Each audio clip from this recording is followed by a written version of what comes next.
Now it's time for a segment that is definitely one of our fan favorites here. It's called Corner Table, our exclusive theater review segment. And tonight we are taking a look at Meteor Shower. It's written, as I said, by Steve Martin, and it stars comedian Amy Schumer in her Broadway debut. What could go wrong? Well, our reviewers, legendary critic John Simon and Justin Brown. Simon, he wrote for New York Magazine for more than 35 years. He's also been featured in The Times, The Washington Post, among many, many others. Justin, he's an actor and director who also reviews shows. Hello, hello, Corner Table friends, and hello, hello, John. Hi, hi. So today we're talking about Meteor Shower at the Booth Theater. What a fun night out. It's written by Steve Martin, and it's starring Amy Schumer, Laura Benanti, Keegan-Michael Key, and Jeremy Shamos. What are your general thoughts, John?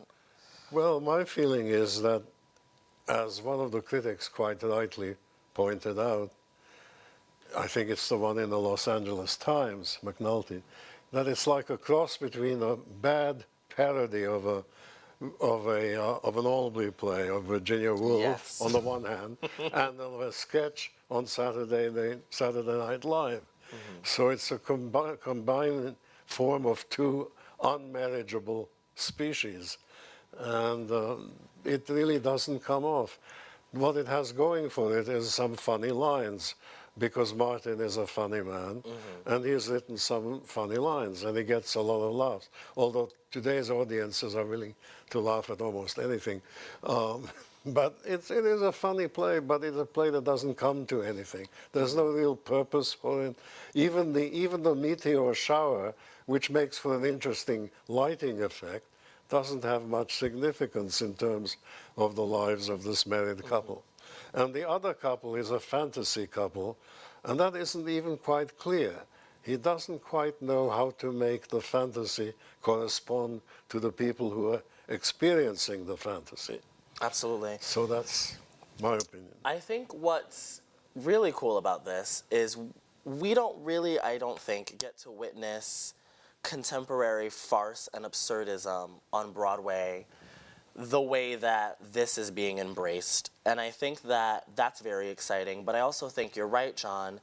The artistic prowess and technical execution of absurdism is kind of lost in a lot of contemporary writers. Unless you're somebody like Christopher Durang, who kind of really does absurdism and farce really well, as does John Patrick Shanley, which are coming close at a time where absurdism and farce was a school in and of itself that was being created.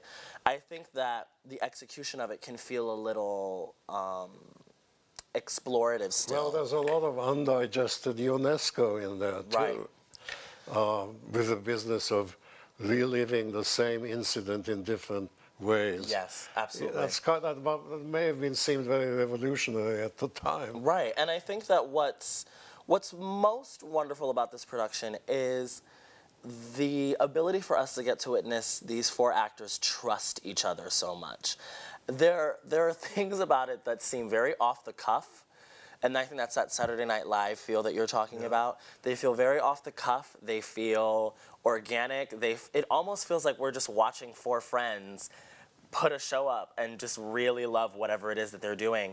And I think there's so much weight in what people do on Broadway because of the money behind all of it, that it's hard to enjoy yourself and have a good time on stage.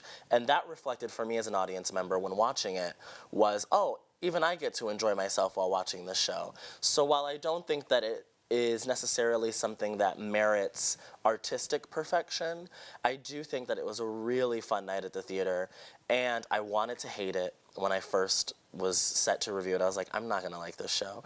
And then I really enjoyed it, and I enjoyed the performances given by every single actor. I don't think there was anyone particularly weak in it, and I don't have many things that are negative to say about it. I actually really enjoyed it. Well, it has two wonderful leading ladies. One who is very funny, Amy Schumer, mm-hmm, and one who is extremely beautiful and sexy. And just hilarious as well.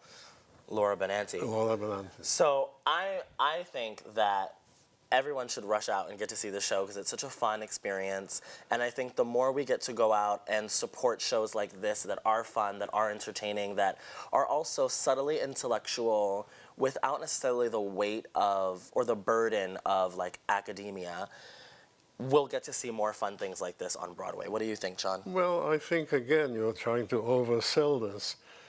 It's very different when you see it for free as a reviewer and when you have to fork out hard cash as an ordinary viewer. And I'm not sure that the show quite merits that kind of expenditure. Well, thank you, everybody. Coming up next, we'll take a look at some local headlines, so please stay with us.